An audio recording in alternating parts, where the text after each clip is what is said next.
पितृसत्ताक समाजरचनेचे तेही एक काय म्हणतात त्याला बळीच आहे.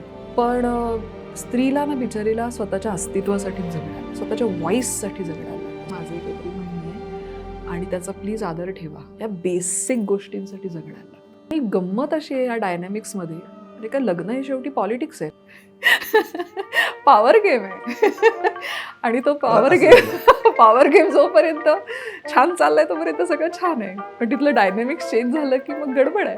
आता काही पुरुष जे स्वतःला पुढारलेले म्हणवतात ते असं म्हणतात की बघ मी तुला सपोर्ट केला, मी तुला जायला दिलं नोकरीला, मी तुला परवानगी दिली.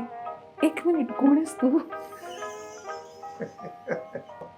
बरं हे सगळं एका पिढीने स्वीकारलं रे. माझा नवरा ना खूप सपोर्टिव्ह आहे, तो ना मला नाही म्हणत नाही. एक मिनिट, तो नाही म्हणणारा कोण आहे?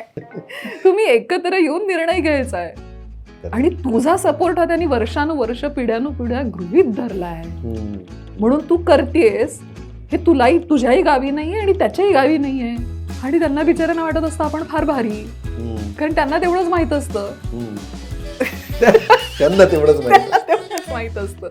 पण आता परिस्थिती बदलतीये आणि ती बदलायला हवी.